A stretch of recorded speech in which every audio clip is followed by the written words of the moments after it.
Baik, kami dari kelompok praktikum keamanan cyber akan mempresentasikan tentang tugas yang keempat. Sebelum itu kami akan perkenalkan anggota kelompok kami. Perkenalkan, nama saya Fulasita Kristatera Seodampo. Saya Lucia Margareta Panto. Saya Marfulia Skill Pelenowen. Pada saat ini kami akan memulai penjelasan yang pertama tentang lab tracing root. Yang pertama kita masuk di terminal emulator. Kemudian kita akan memping ke www.cisco.com.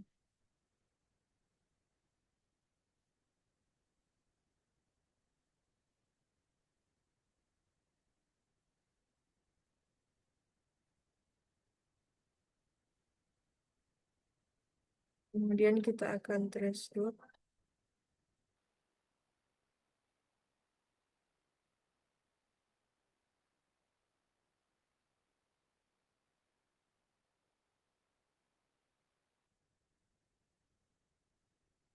Kemudian kita akan masuk ke www.monitis.com.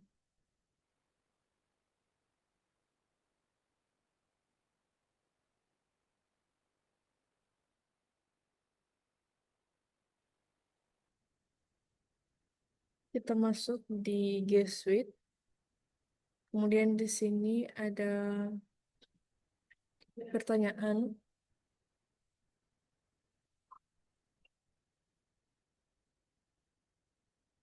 Tinjau lokasi geografis dari hop yang merespon nih, apa yang Anda amati tentang jalurnya.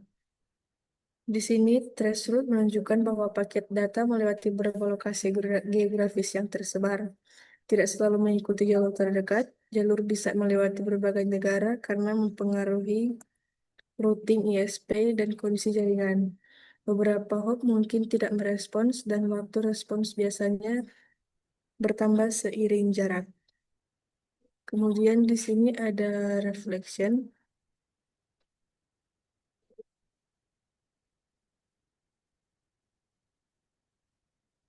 Bagaimana tersebut berada saat menuju ke website itu atau situs web lainnya.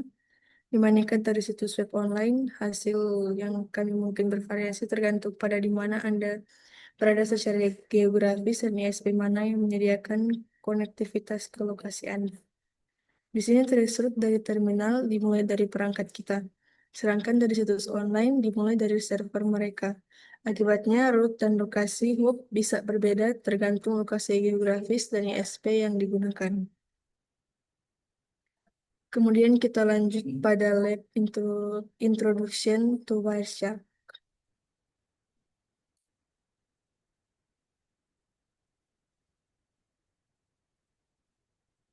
Di sini kita melakukan sudo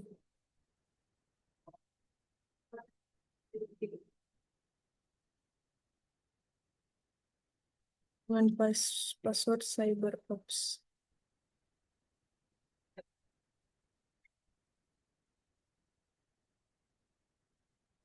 Kemudian kita masukkan extern H1 yang pertama.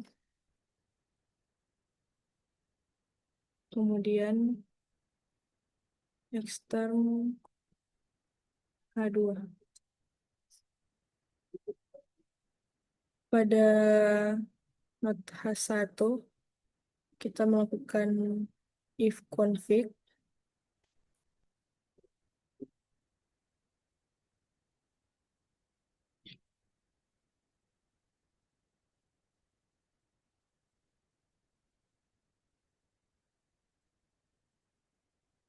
Kemudian di sini untuk host interface H1 TH0, IP address-nya 255.255.255.0, dan untuk MAC address 328 itu 85 CAB E64T3. Untuk H2 IP address-nya 255.255.255.0, untuk MAC address 061E CBC2 E2D4. Kemudian kita lanjut di sini pada node H1 lagi. Masukkan Wireshark.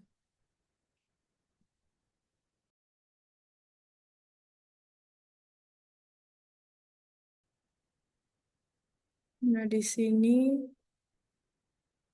kita klik yang ETH0. Kemudian kita start. Pada node 1,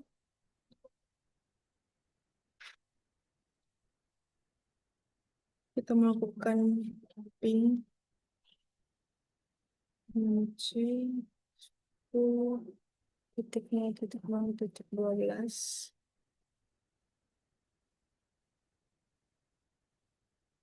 Kemudian untuk filternya CMP Y.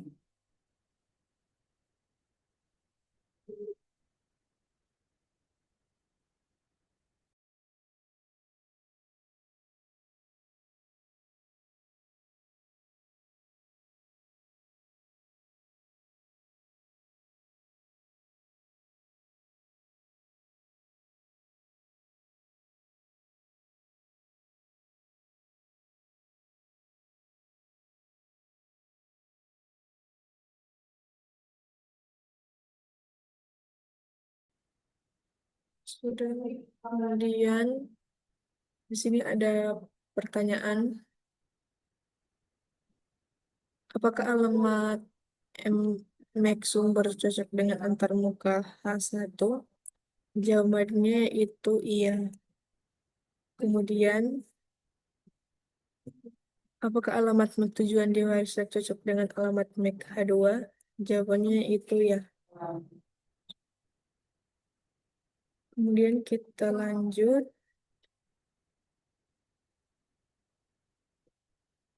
ke extend.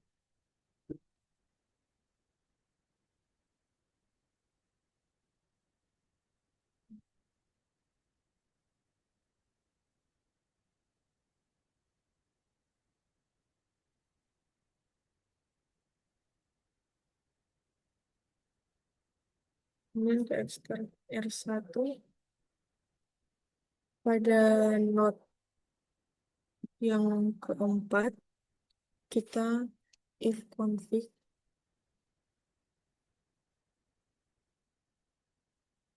Di sini ada tabel untuk DC, yaitu untuk keempat untuk ETH0, IP address-nya itu 10.0.0.11 dan MAC address-nya 0242.0A0000B. Untuk R1, ETH1 untuk IP address-nya 255.255.255.0 dan untuk MAC address-nya 6E3811DC BA86 dan untuk R1 ETH0 IP address-nya 255.240.0. Untuk MAC address-nya BA7CB4E6BD0. Kemudian pada H1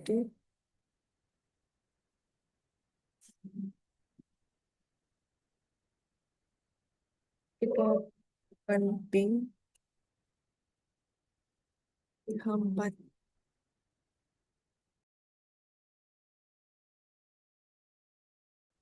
Kemudian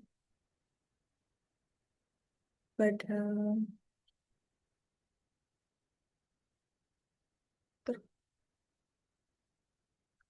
kita kembali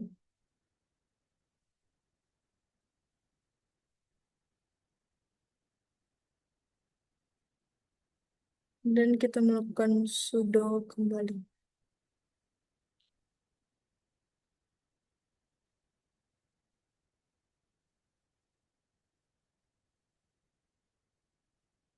Passwordnya itu CyberOps.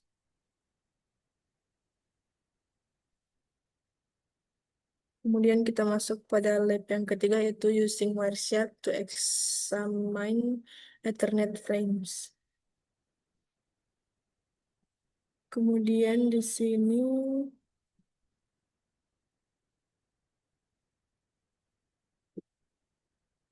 ada pertanyaan, Apakah yang signifikan tentang isi dari field alamat tujuan? Yaitu alamat tujuan adalah alamat broadcast FF titik 2 FF titik 2 FF titik 2 FF titik 2 FF titik 2 FF yang artinya frames dikirim ke semua perangkat dalam satu jaringan lokal. Kemudian pertanyaan berikutnya, mengapa PC mengirimkan ARP siaran sebelum mengirimkan permintaan PIN pertama? Jawabannya karena PC belum mengetahui alamat MAC dari gateway atau tujuan PIN. Kemudian ada pertanyaan lagi, apa alamat MAC dari sumber dalam frame pertama? Yaitu F4 BC 50626266D. Kemudian pertanyaan berikutnya, apa ID vendor atau UI dari NIC sumber? Yaitu F48C50. Kemudian pertanyaan berikutnya, bagaimana dari alamat MAC yang merupakan OI? Yaitu 3 byte pertama atau 24 bit dari alamat MAC yaitu F48C50. Kemudian pertanyaan yang terakhir, apa nomor seri NIC sumber tersebut? Yaitu 62.262.26D atau 3 byte terakhir dari alamat MAC. Kemudian kita melakukan sudo. Kita masukkan ekstern A3.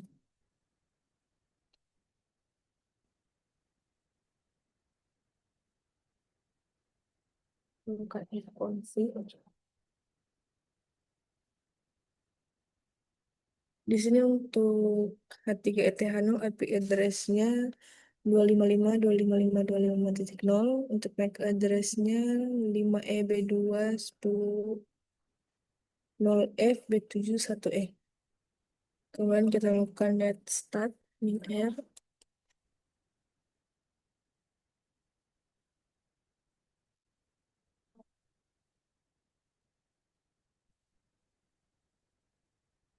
Di sini ada pertanyaan,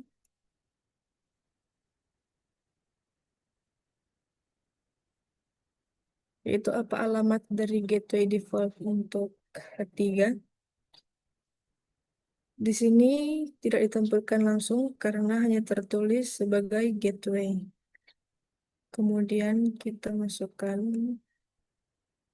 ARP min.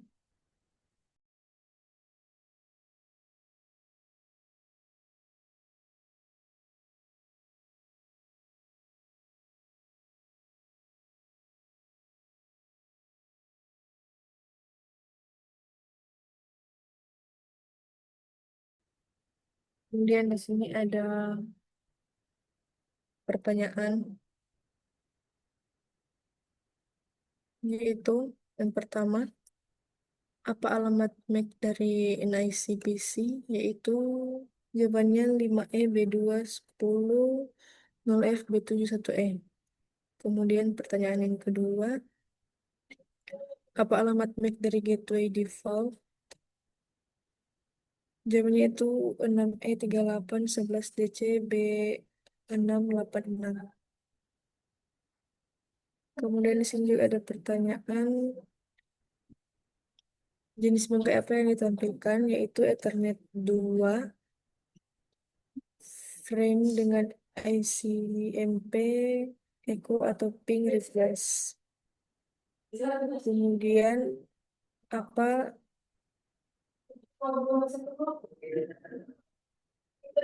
apa alamat IP sumbernya, yaitu 10.0.0.13. Kemudian apa alamat destinasi IP address-nya itu 10.0.0.1.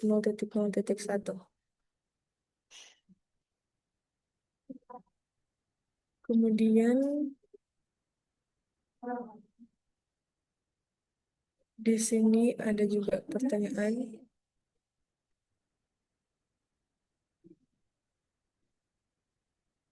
Perangkat dan alamat MAC apa yang ditampilkan sebagai alamat tujuan, yaitu 926662F01421. Kemudian di sini juga ada pertanyaan.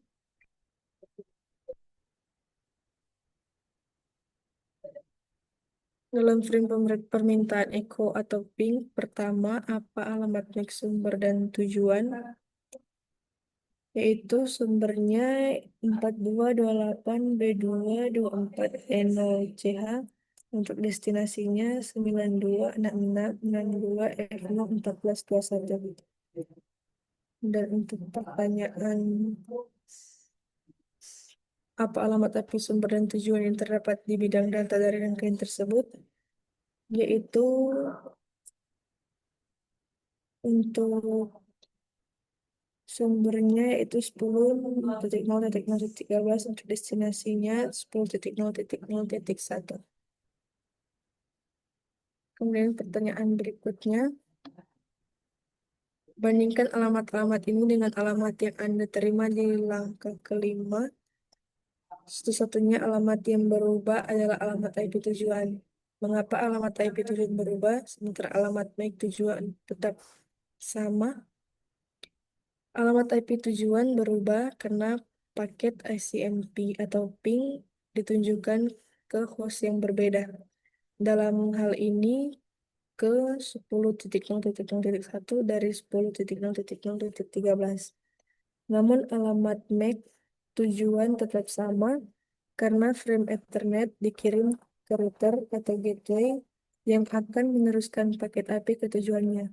Jadi meskipun IP tujuannya berbeda, MAC tujuannya tetap MAC si router. Kemudian ada reflection. Di sini Wireshark tidak menampilkan field preamble dari header frame. Apa yang terkandung dalam preamble? Yaitu preamble berisi 7 byte pola 10101010 untuk sinkronisasi.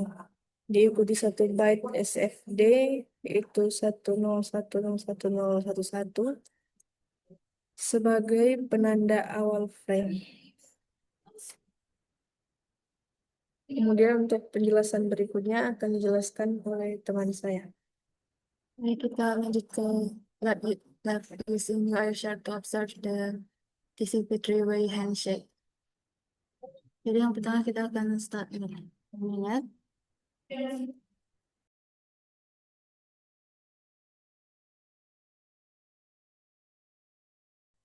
Kita start host H1 dengan H4. Kita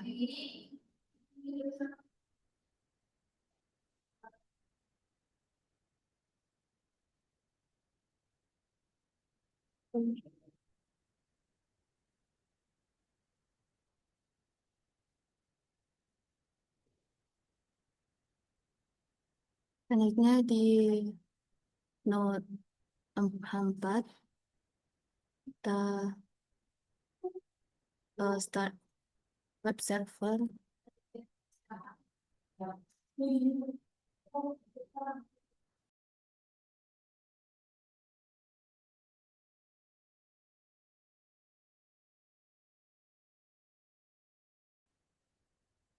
Ketika kita start the web browser on node H1.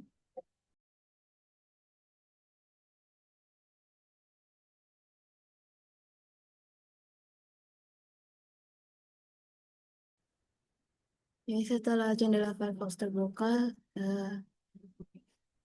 kita mulai sesi TCP dump di terminal node H1 dan kirim output ke file bernama capture pcap dengan opsi V. Pengambilan ini akan berhenti setelah menangkap 50 paket karena dikonfigurasi dengan opsi count 50. Lalu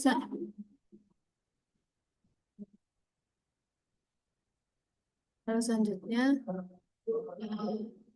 analyze the package using Wireshark.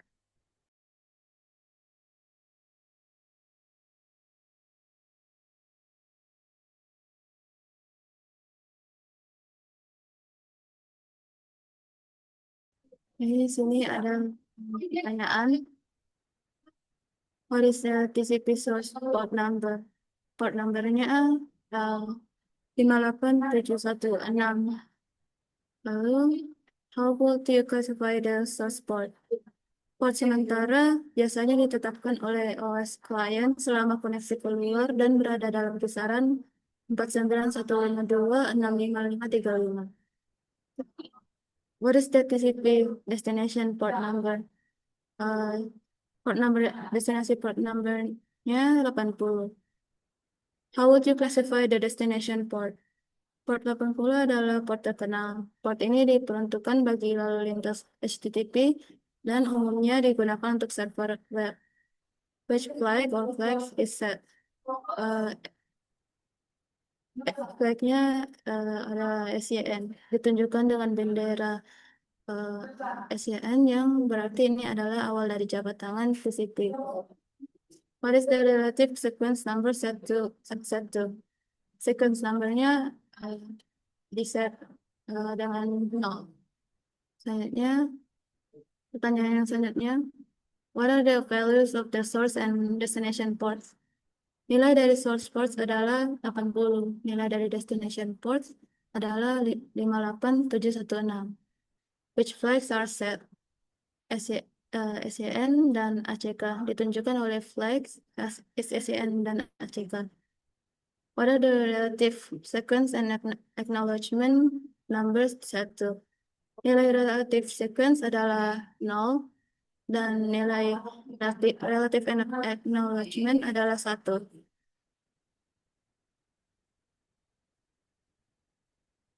Ya, selanjutnya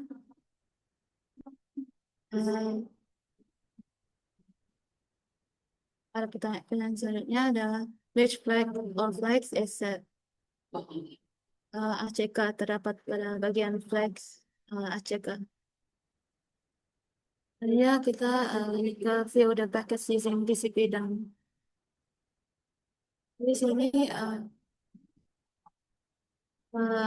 ikan TCP dump.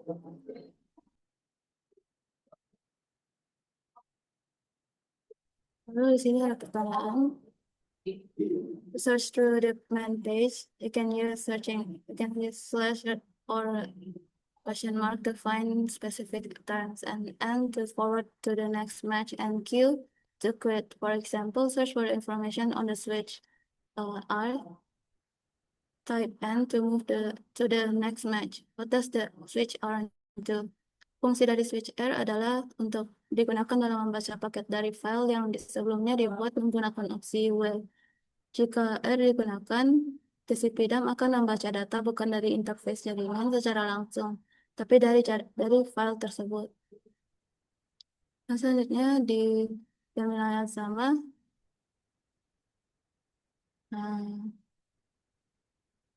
open the capture file using the following commands to view the first 3 TCP packets captured.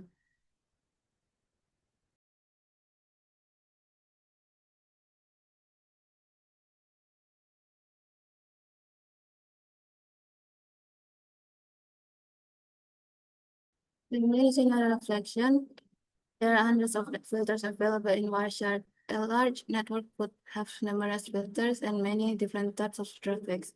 Let's strip filters that might be useful for a network administrator.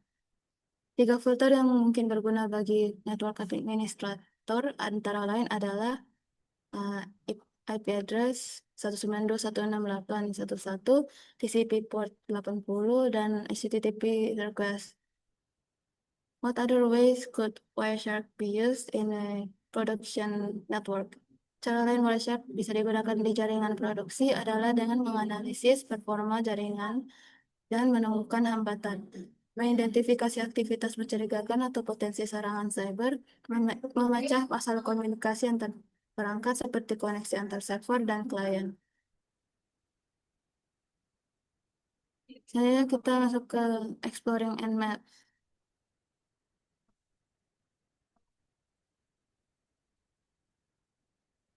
Di dalam terminal, eh, kita masukkan yang di sini pertanyaan, what is Nmap? Network Mapper atau Nmap adalah alat open source untuk eksplorasi jaringan dan audit keamanan. Selanjutnya, what is Nmap used for? Nmap digunakan untuk memindai jaringan, menemukan host yang aktif, mengidentifikasi layanan yang dijalankan host tersebut, sistem operasi yang digunakan, serta mendeteksi firewall atau filter paket yang sedang aktif. Selanjutnya, selagi ada di main page, kita bisa menggunakan up and down arrow untuk scroll halaman di sini.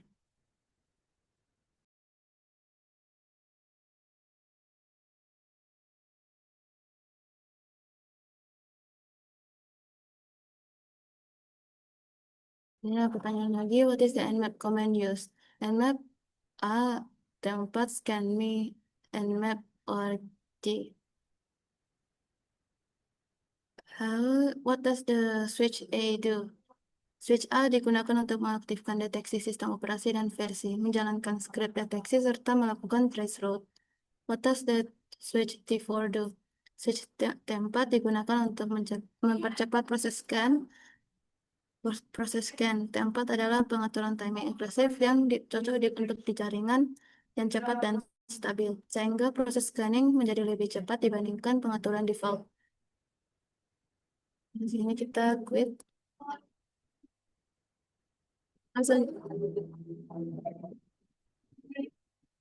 Lalu selanjutnya kita masuk kepada scanning of all open ports. Di sini kita enter and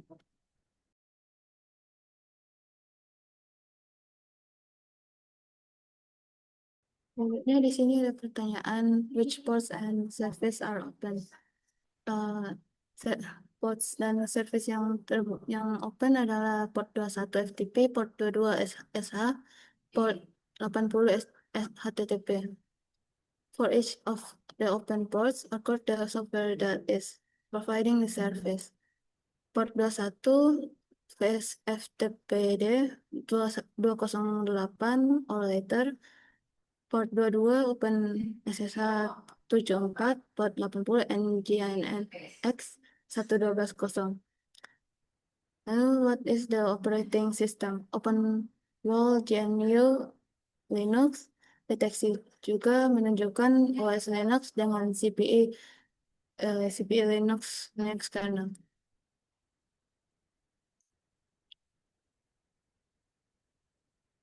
Selanjutnya kita enter fconfig. Which network does your VM belongs to?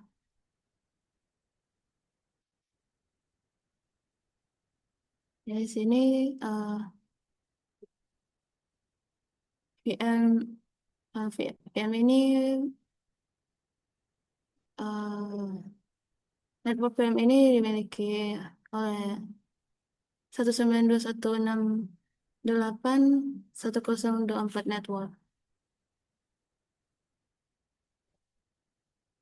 And to look at other hosts on this line, enter Nmap.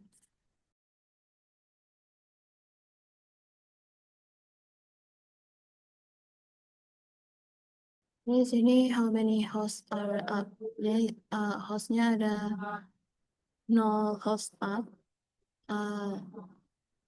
Nmap dan-nya 256 IP addresses. Di sini di sini ada task from your Nmap results, list the IP addresses of the hosts that are on the same line as your VM. Selanjutnya scan a remote server. Open web browser and navigate to scan me Nmap org. Please read the message posted. What is the purpose of this site? Ya, kita masuk ke web browser.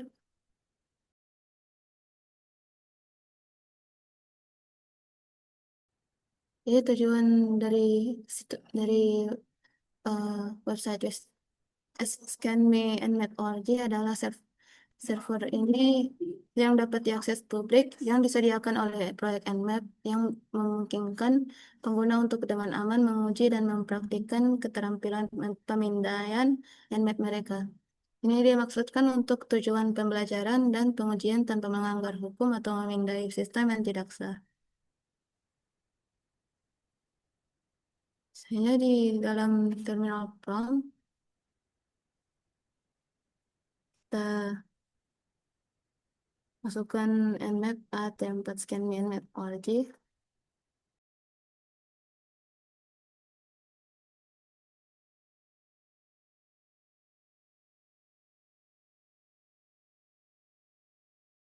Ya, di sini ada pertanyaan,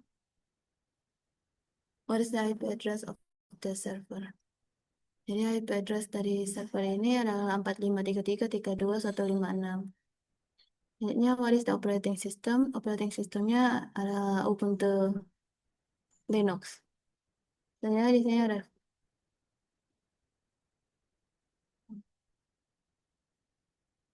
sini ada reflection. Nmap is a powerful tool for network exploration and management. How can Nmap help with network security?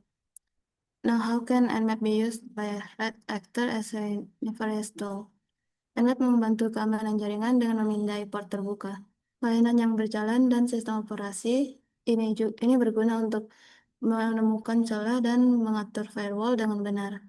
Namun pelaku kejahatan juga bisa memakai Nmap untuk mencari kelemahan jaringan, seperti port terbuka atau layanan yang rentan, lalu menggunakannya untuk menyerang sistem. Selanjutnya kita masuk ke using Wireshark to examine the UDP DNS capture.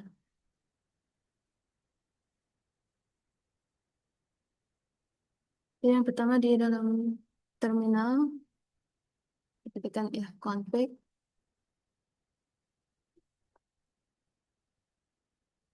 Lalu di sini dapat dilihat innet dengan headernya.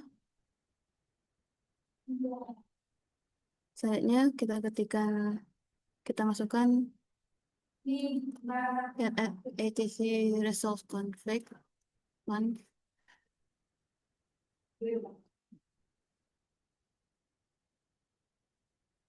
Lalu selanjutnya masuk ke menggunakan netstat.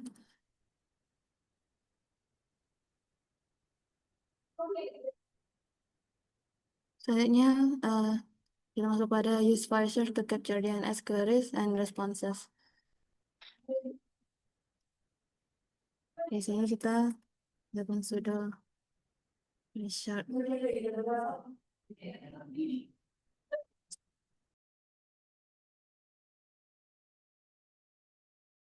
Selanjutnya di Wireshark kita pilih NFP 0S3, lalu kita start.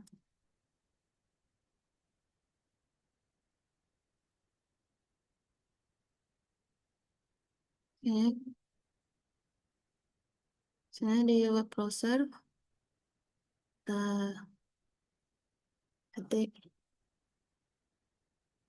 google.com.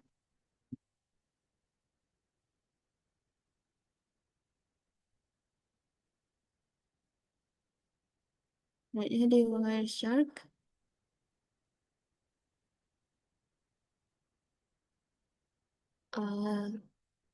Klik start. Setelah kita melihat homepage Google tadi, selanjutnya kita masuk ke Analyze Capture DNS or UDP Packets. Di Wireshark kita type DNS di filter, lalu kita klik Apply. Ini hasil DNS-nya. Selanjutnya examine the fields in a DNS query packet. Sini ada pertanyaan, is the source MAC address the same as the one recorded from port 1 for the VM? Jawabannya ya alamat MAC sumber sama seperti yang tercatat di part 1.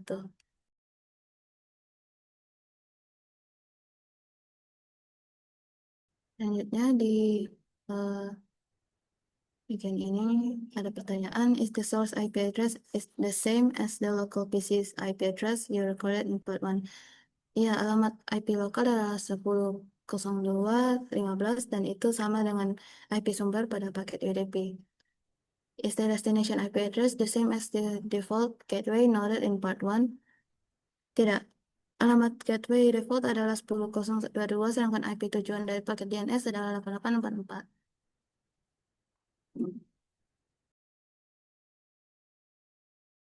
In this example, frame 24 equals appending DNS response updates the number of bytes of the word. Sini ada pertanyaan. In the Ethernet to frame for the DNS response, what device is the source MAC address and what device is the destination MAC address?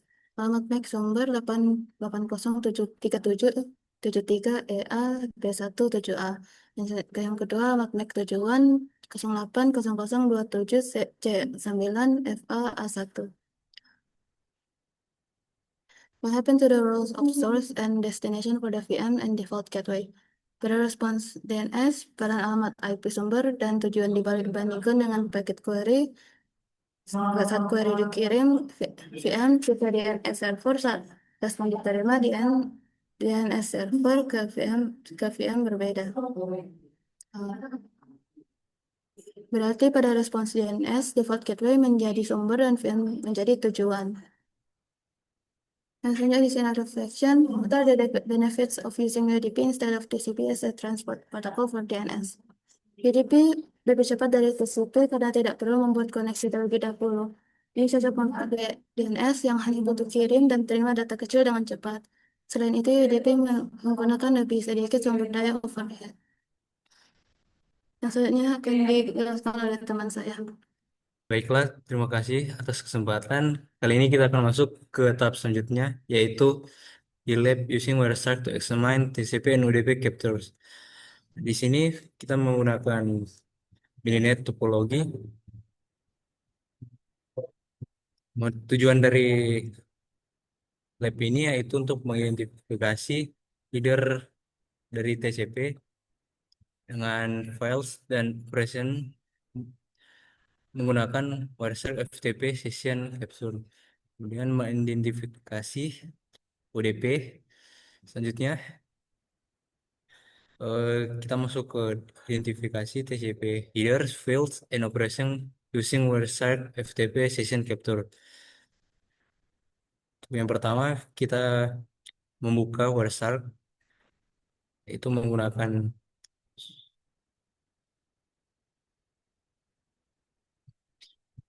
sudo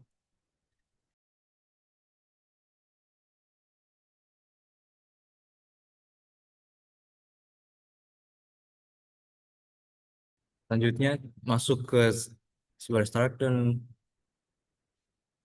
mencari ENP ini start ya masuk ke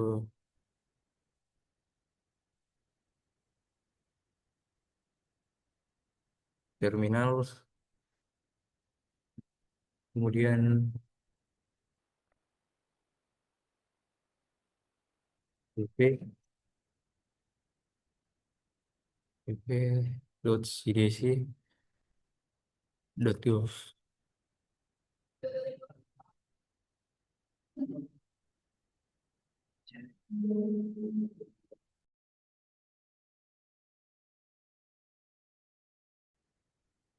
pp saya klik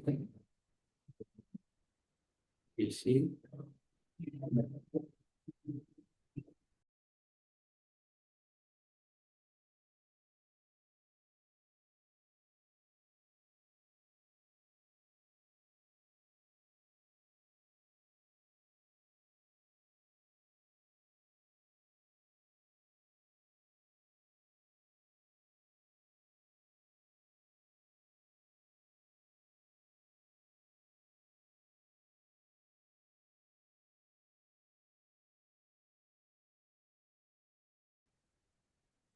Di sini nggak terkonek. Jadi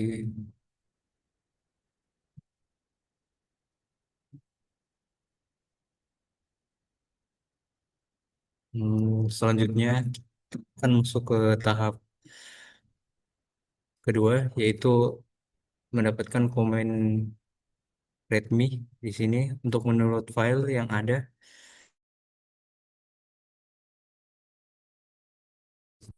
Apakah berhasil?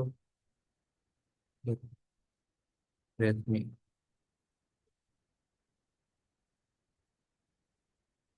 Connect ke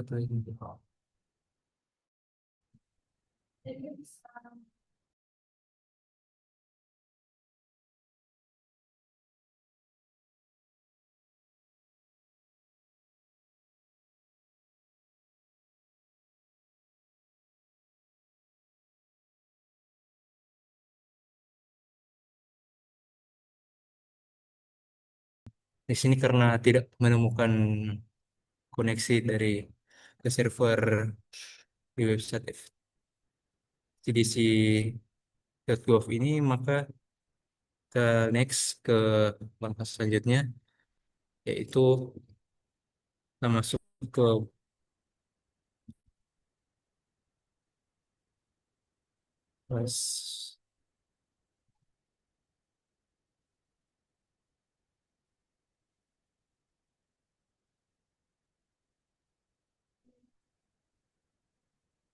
sini.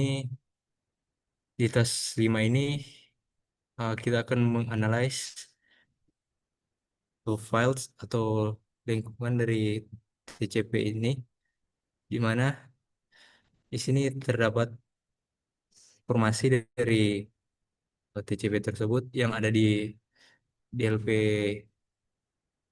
website ini. Kemudian selanjutnya di Wireshark kita akan mencari sumber dari informasi dari TCP tersebut sehingga dapatkan deskripsi seperti ini. Selanjutnya ini kita melihat datagram dari TCP. TCP ini memiliki source port number yang memiliki session dari host yang dapat dibuka dengan koneksi yang nilainya normal dengan eh, nilai random di atas 1,023. Kemudian selanjutnya di sini di TCP destination port number is used to identify the upper layer protocol for application on the remote side. Nilainya itu range 0 sampai 1,023, merepresentasikan well unknown ports dan berasosiasikan dengan layanan populer dan aplikasi seperti Telnet, FTP, dan HTTP. Kemudian dikomunikasikan dengan IP sumber, uh, IP address sumber, source port, destination IP address, dan destination port yang memiliki identitas unik dengan eh, sesi dari pengirim dan penerima. Selanjutnya terdapat sequence number, kemudian ada acknowledge number, dan juga kode byte dengan deskripsi. Di sini diantaranya ada dari kode byte ini memiliki sumber-sumber fitur-fitur yaitu ACK. Yang pertama acknowledge of segment received, SCN synchronize only set ketika TCP baru sesinya itu sudah dinegosiasi ketika TCP dua handshake. Kemudian finish the request close the TCP session. Selanjutnya the window size itu nilai dari Windows yang bergilir. Kemudian urgent pointer digunakan hanya untuk darurat, eh, bendera darurat, yang dimana penerima perlu untuk mengirim data yang penting kepada penerima. Maksudnya pengirim harus mengirim data penting ke penerima. Selanjutnya, option option memiliki satu saja, di mana mengidentifikasikan TCP maksimal dari segmen tersebut. Kemudian di sini ada source IP address, di mana IP-nya itu 192.168.1.8, dan destination IP 192 198.246.117.106 dan source IP number 58716 dan destination port 21, pen number dan acknowledge number 0, header length 29200. Dan selanjutnya kita masuk ke informasi dari since X message. Di sini untuk source IP 198.246.117.106. Untuk destination 100.011. Kemudian source port number 21, destination port 58716, sequence number 0 dan acknowledge number 3. Kemudian header length 20 bytes dan window size 28960. Selanjutnya di sini belum dilanjutkan karena TCP-nya tersebut masih ada kendala. Dan selanjutnya kita masuk ke bagian identifikasi UDP header files and operation using a Wireshark TFTP session captures. Yang pertama, kita akan membuka terminal, kemudian eh, mininet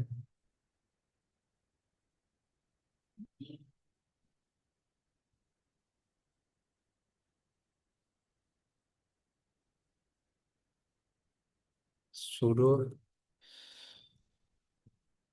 boleh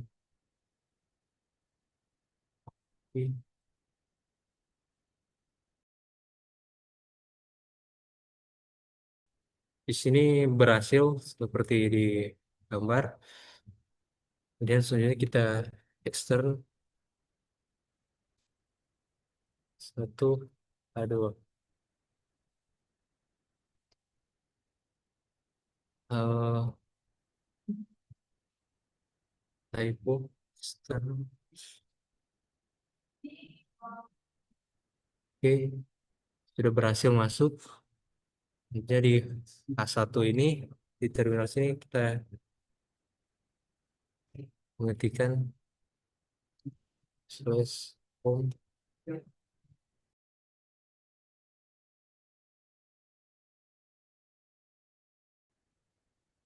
Kemudian setelah di load sini kita masukkan kode echo this file contain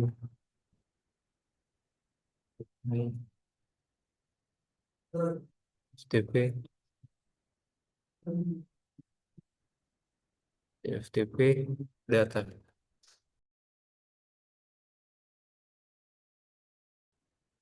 Selanjutnya kita membuka get survey.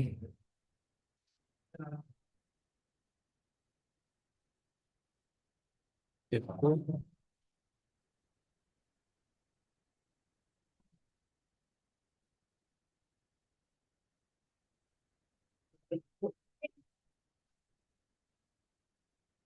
Oke, sudah berhasil di load.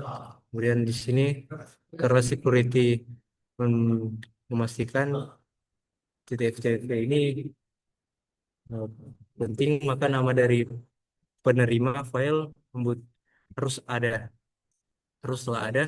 Kemudian H2 ini dibuat file yang namanya myTFTP data. Kemudian selanjutnya kita touch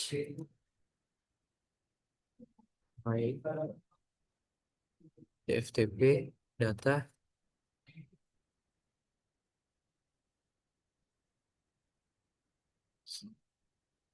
Selanjutnya masuk ke task yang ketiga, itu mengcapture TFTP session in Wireshark.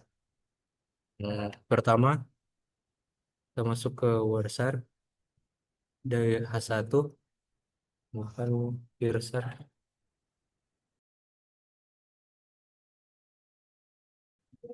Newsnya dari menu edit, kita memilih performance edit, eh, preference maksudnya, dan klik.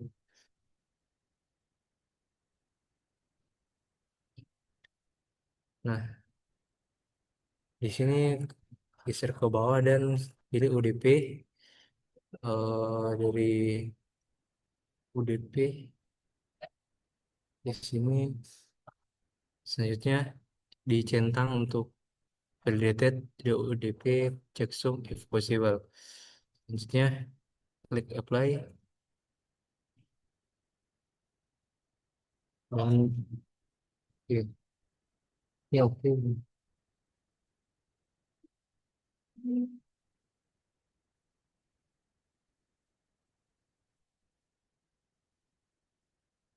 Selanjutnya di bagian yang ketiga kita membuka besar dan melihat antarmuka dari TFTP-nya. Oh, H1 ETH ini, aduh.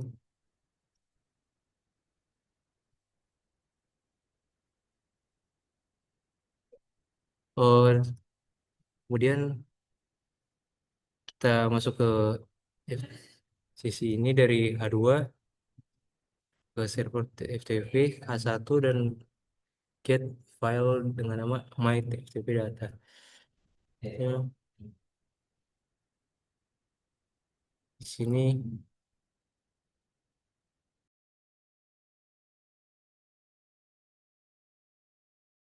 enter site-nya kita TFTP 10.0.11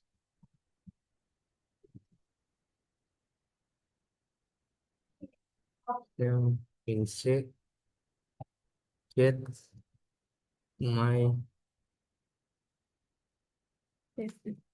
TFTP data. Oke,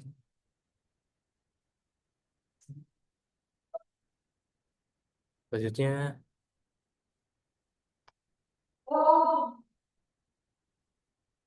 kita filter TFTP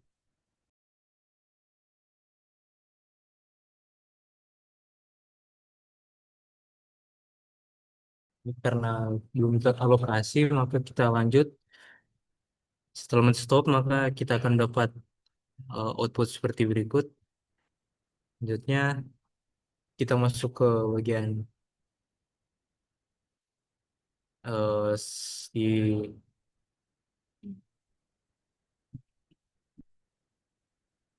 dalam pertanyaan, eh, bagaimana UDP memverifikasi datagram kesatuan datagramnya. UDP menggunakan checksum untuk memverifikasi integritas data. Jika checksum tidak cocok dengan hasil perhitungan penerima, maka paket dianggap rusak. Selanjutnya di task 4 yaitu clean up, kita akan masuk ke terminal dan membuka message dan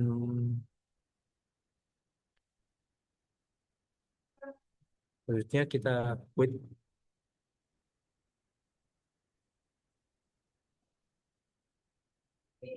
Terus setelah itu kita sudo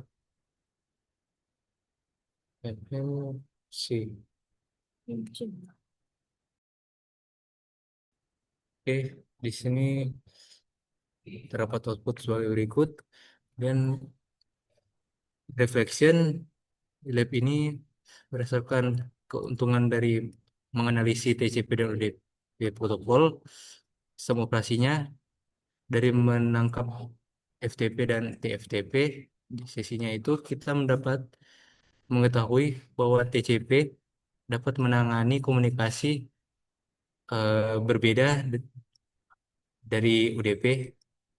Di sini TCP mengelola komunikasi dengan menjamin pengirim data secara berurutan dan andal melalui proses handshake dan pengakuan atau ACK.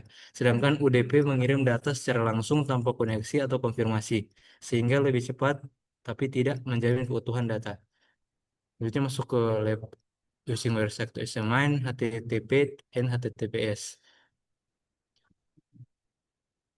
Di part pertama, kita mengcapture and view HTTP traffic. Pertama, kita membuka virtual machine, kemudian masuk ke terminal, dan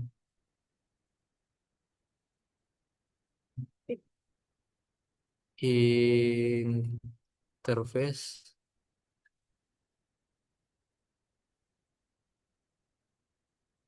oh, IP config. Oke, enter. Nah, dapat dilihat outputnya sebagai berikut dan dapat pertanyaan dari sini.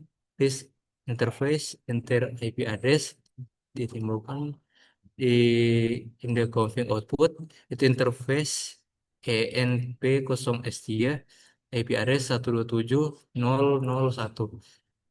While in terminal application intercommand sudo TCP ini, kemudian kita memasukkan password CyberOps sudo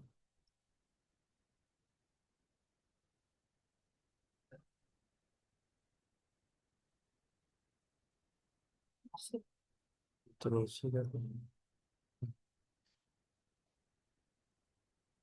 Oke, TCP token. Oh, sini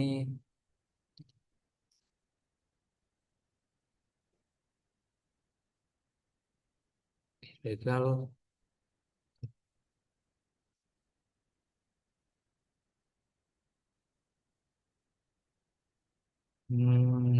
Karena masih menangani TCP yang ilegal ini, karena websitenya belum terhubung, maka selanjutnya kita masuk ke bagian selanjutnya, yaitu tiga ini untuk memview HTTP capture. Di sini kita membuka file analyze dan di TCP DOM.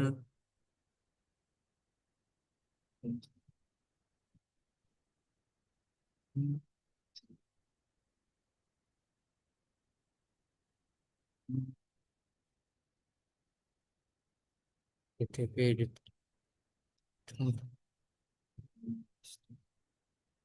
home directory perlu user analyze.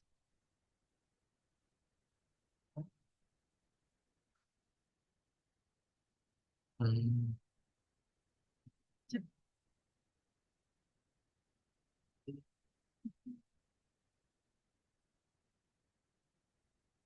Oh iya, tuh file manager,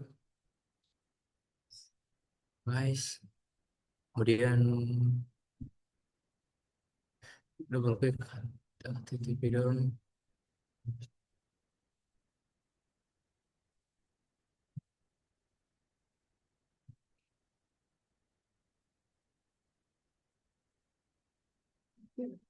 Sini Selanjutnya kita setelah diklik maka akan dapat hasil sebagai berikut. Ya, kita masuk ke lower Windows dan dapat pertanyaan what two piece of information yang ditampilkan UID admin dan password admin. Kemudian selanjutnya eh, capture and view HTTPS traffic. Step pertama, jika terminal dibuka, kita klik sudo tcpdump. Ya,